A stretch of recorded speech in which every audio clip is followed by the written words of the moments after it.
5, 4, 3, 2, 1.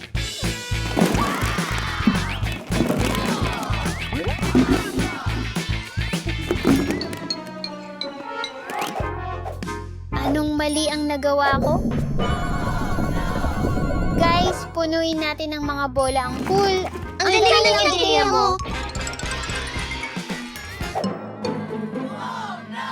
Berde. Pula! Asul! Dilaw!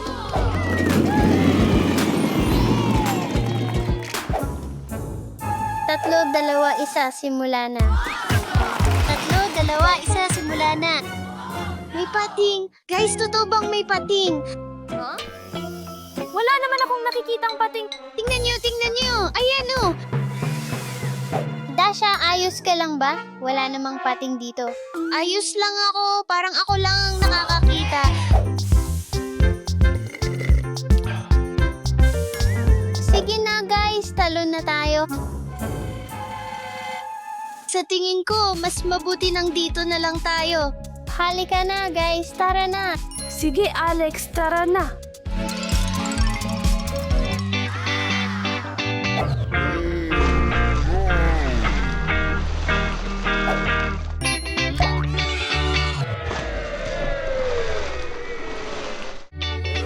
Tara na!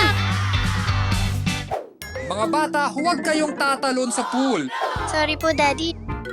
Okay mga bata, magpapalit lang ako. Babalik agad ako. Nakita mo ba si Alex? Wala. Hindi, nasan si Alex?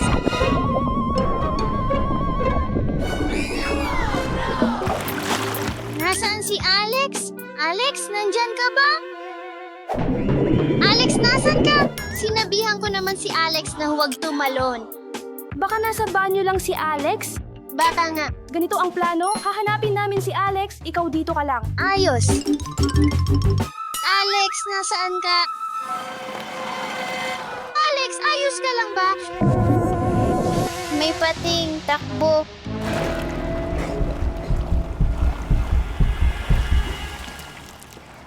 Hulihin natin ang pating. Alex? Alex? Alex, nasaan ka?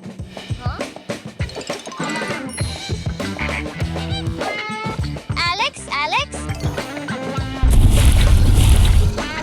Alex, nasan ka?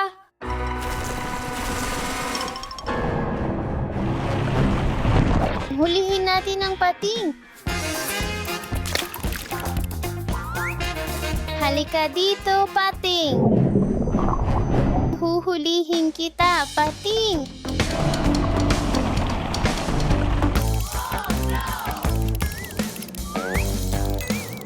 Sa tingin ko, nahuli ko na ang pating. Dasha, tulungan mo ako. Darating na ako! Darating na ako! Tawagin natin lahat. Hulihin natin ang pating. Alice, Eva, Daddy, halika kayo dito. Takutin natin itong pasaway na pating. Gawin na natin.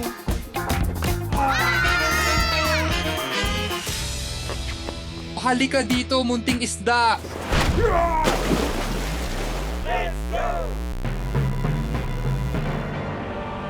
Huwag kayong mag-alala, mga bata. Mahuhuli ko to.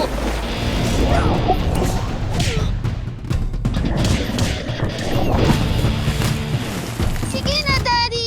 Sige na, Daddy!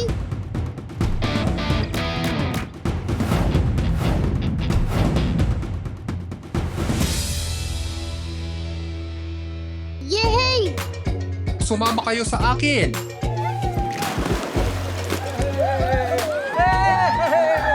Ligtas na. Alex, Alex, Alex, oh. Anong ginagawa mo dito? Hindi ito si Alex. Tulungan niyo ako. Tulungan mo ako. Tulungan mo ako. Alex, ilabas mo ako. Gusto mong palayain si Maria. Kailangan mong hanapin lahat ng susi. Suggest kung magsimula tayo ngayon. Huh? Unang hamon, kailangan mong hanapin ang susi sa ilalim. Sandali lang. Simulan na ngayon.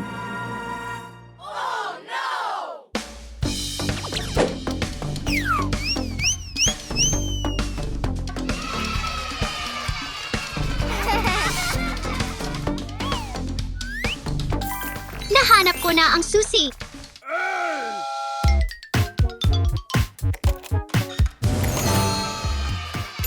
Tuloy tayo sa susunod na hamon. Hanapin ang susi sa isa sa mga bola. Sage.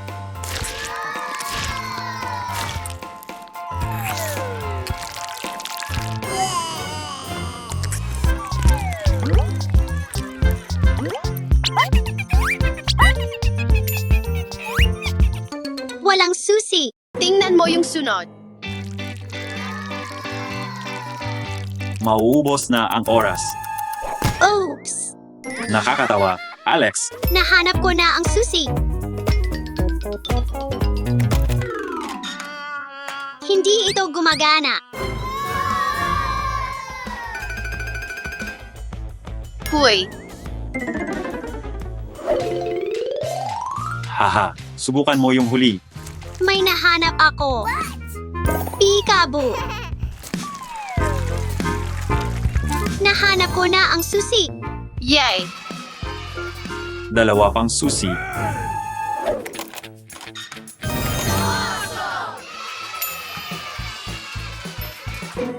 Susunod na hamon.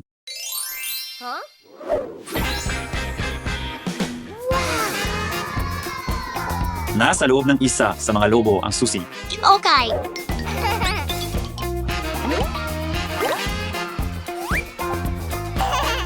Tigilan mo ang paglalaro ng mga lobo. Subukan mong pasabugin sila.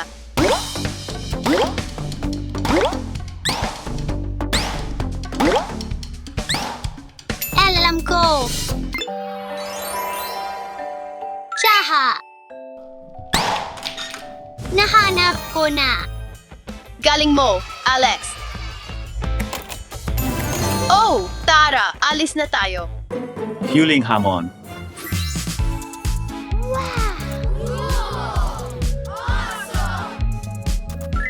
Wow! Kailangan mong talunin ako para sa susi. Kapag natumba mo ang tasa, kailangan mong magsimula ulit. Jokay! Handa, Sage.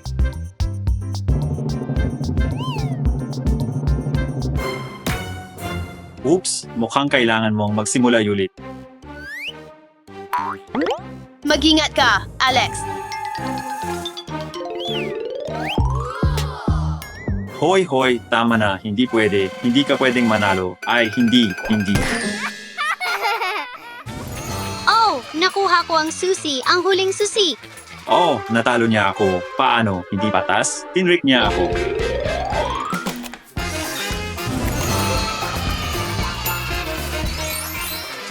Natapos namin lahat ng mga hamon mo.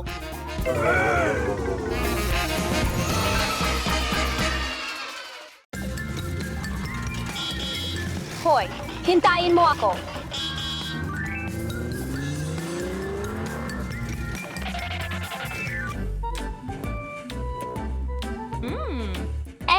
Intercent. Hindi pa ako nakapunta sa ganitong kakaibang paaralan, pero sabik akong makita kung paano gumagana ang mga aralin dito. Kailangan kong hanapin ang clays ko agad. Clays sa math. Mahilig ako sa math. Tara na sa clays ng math. Hindi ko kasalanan. Hindi maayos ang pagkakabit ng hawakan. Magandang araw. Eva, ano ang ginagawa mo rito? Pumasok ka na sa silid-aralan. Kilalanin ninyo ang ating bagong estudyante, si Eva. Eva. Bakit walang uniform ang bagong estudyante? Ang weird naman yan. Sage, maging mabait tayo sa kanya. Oh, baka maging magkaibigan pa nga tayo.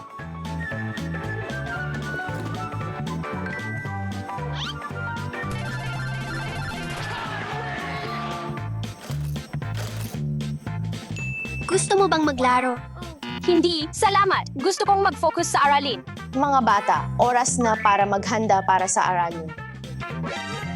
Okay, At itabi na ang mga gadgets ninyo.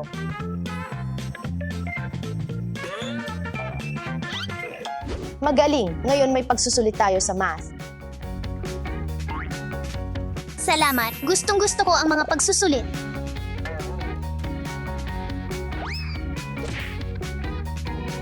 Hindi. Eva, heto, kunin mo ito.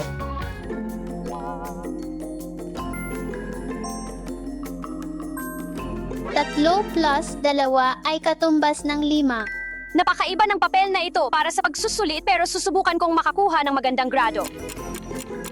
Okay, tapos na ang oras. Oras na para ipasa ang inyong mga pagsusulit. Sana maganda ang naging resulta ng pagsusulit ko.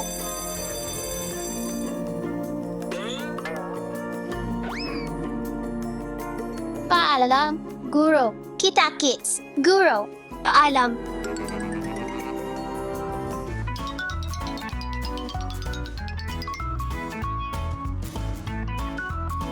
Maligayang pagdating sa pinakakaibang Lego na kantina.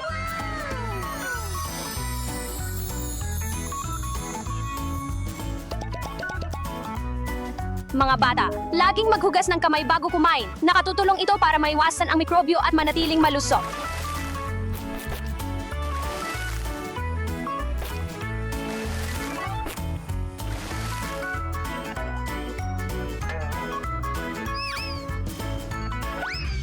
Anong gusto mo ngayon? Gusto ko ng miso soup, California sushi roll, at isa donut, please. Okay, Salamat. mag-enjoy ka. Gusto ko ng miso soup, isang piraso ng pizza, at ice cream. Mag-enjoy ka sa pagkain mo, Dasha. Gusto ko ng tempura sushi, cheeseburger at hotdog. Salamat. Gusto ko ng mas angko para sa almusal. Ano ang maipapayo mo sa akin? Paano ang toast na may butter at itlog? Ayos yan. Ayos yan. Pero may iba ka bang pwedeng i-share ko sa mga kaklas ko? Ito talaga ang kailangan ko.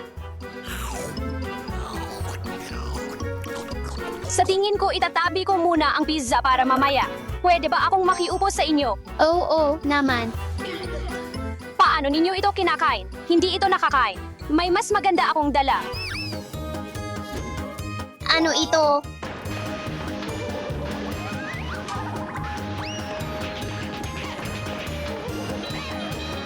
Tada! Wow! Mukha bang masarap? Ginamit ko ang harina, gatas at itlog para likhain ito. Kumuha kayo. Masarap. Oras na para sa inumin. Hintay, Alex, masama yan para sa'yo. May mas maganda ako. Mga kaibigan, tingnan ninyo. Raspberry at blueberry juice ito. Ginawa ko ito kaninang umaga. Maraming bitamina ang blueberry at raspberry. Nagbibigay ito ng enerhiya at nagpapalakas. Mag-enjoy kayo. Sa totoo lang, may ilan pa ako. Guys, narito ang mga gumies para sa inyo. Salamat, Eva. Walang anuman, guys. Hello, Guro. Hey, Guro. Guro. Masaya ang leksyon natin ngayon dahil makakapili kayo ng sarili ninyong art project.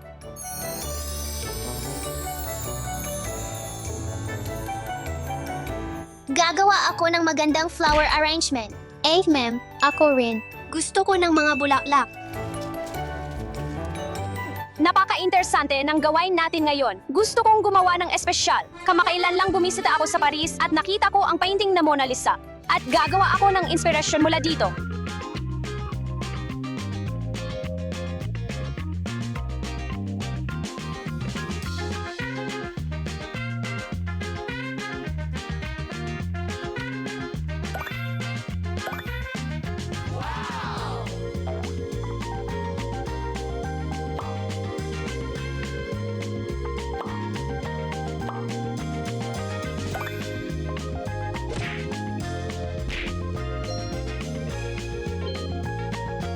Tapos na ang oras. Panahon na para ipresenta ang inyong gawa. Ito ay chrysanthemum. May iba't ibang kulay ito, dilaw, pink, puti. At kahit bird, namumulaklak sila sa taglagas kapag karamihan ng ibang bulaklak ay huminto na sa paglaki. Ito ay plum blossom. Namumulaklak sila sa pagtatapos ng taglamig. Ito ay orchid. Gusto nila ng mainit at mamasamasang lugar. Maaari silang tumubo sa kagubatan, kabundukan, at kahit sa mga puno. Maganda, Dasha. Alex, Alice, iyan ay panandang pandagdag. Gumawa ako ng artwork na inspirasyon mula sa painting na Mona Lisa. Ginawa ito ni Leonardo da Vinci. Halos wala siyang kilay na makikita. Ang kanyang ngiti ay iba-iba sa bawat anggulo. Minsang masaya, minsang seryoso. Eva, ito ay kamangha-mangha. Panandang pandagdag, panandang pandagdag, panandang pandagdag.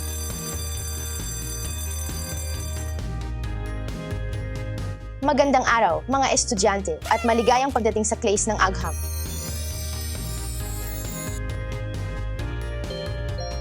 Ngayon, pag-aaralan natin ang mga modelo ng mineral na nagpapakita ng kagandahan ng kalikasan.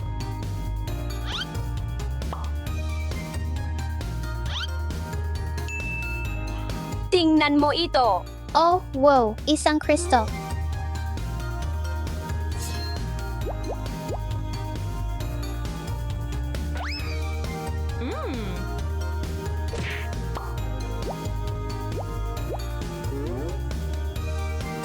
Guro, handa na akong suriin ang aking crystal. Mahusay, Eva, at ano ang maibabahagi mo tungkol sa iyong crystal? Ito ay isang reddish-pink na rhodochrosite. Ang kulay nito ay nagmumula sa manganese, isang espesyal na metal sa loob ng crystal. Bumubuo rin ito ng magagandang guhit o bilog sa loob ng bato at matagpuan ito sa mga lugar tulad ng Argentina, Peru at USA. Handa na ako. Ito ay isang tangerine quartz. Natakpan ito ng natural na orange na patong mula sa bakal. Matatagpuan ang tangerine quartz sa mga lugar tulad ng Brazil. Ito ay blue fluorite. Nabubuo ito sa mga magagandang hugis tulad ng cubes. Ako. Ito ay isang purple na amethyst. Maaari itong maging kulay light o napakadilim na purple. At ito ay isang uri ng quartz. Kamangha-mangha, mahusay na trabaho. Lahat kayo ay makakakuha ng A. Hello, mga bata. Maligayang pagdating sa class ng PE ngayon. Maglalaro tayo ng soccer.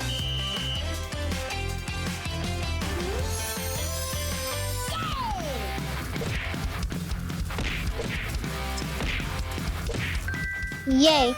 Go!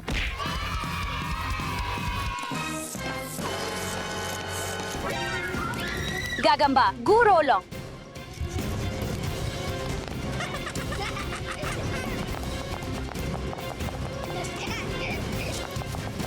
Tingnan ninyo. Nahuli niya. Nahuli kita. Malikot na gagamba. Maglibang tayo.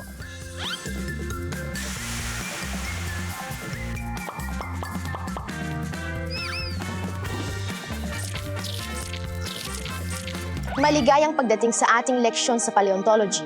Ngayon, ipipresenta ninyo ang inyong mga proyekto tungkol sa dinosaur.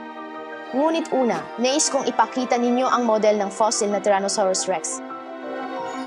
Malaki ang T-Rex. Umaabot ito ng 40 talampakan ang haba at may napakalakas na panga at malalaking ngipin. Maliit ang kanyang mga brasos, ngunit isa pa rin itong masugid na mga ngaso. Nabuhay ang Tyrannosaurus Rex. Matagal na panahon na ang nakaraan. Mga 66 milyong taon na ang nakalilipas. Gusto kong ipakita muna ang aking proyekto. Sage, Alice, ipakita mo sa amin ang iyong inihanda. Ito rin ay T-Rex. Pinili ko ang dinosaur na ito dahil ito ang paborito ko. Isa ito sa pinakamalaking kumakain ng karne na dinosaur sa mundo. Ito ay Ankylosaurus. Kumakain lang ito ng mga halaman dahil isa itong herbivore. Ang pangalan nito ay nangangahulugang fused lizard dahil may mga armor plates ito. Mayroon itong malaking buntot na parang pamalo na ginagamit nito upang ipagtanggol ang sarili. Ito ay Equinops. Isa itong maliit na dinosaur na kasing laki ng pusa. Isa itong kumakain ng halaman at mahilig itong ngumuya ng malalambot na dahon. Ito ay pterodactyl. Oh, hindi? Ano ito?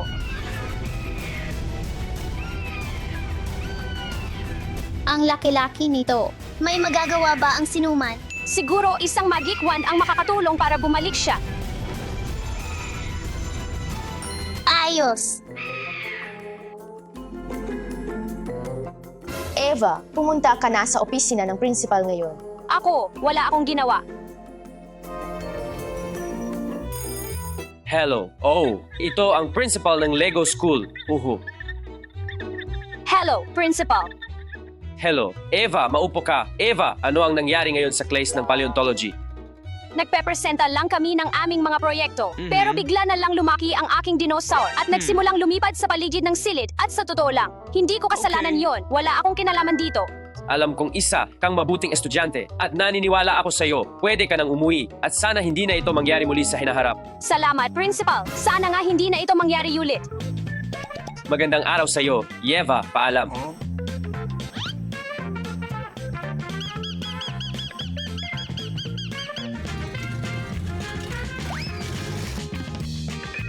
Talagang na-enjoy ako sa aking araw sa Lego School ngayon. At ngayon gusto kong mas maging handa sa susunod.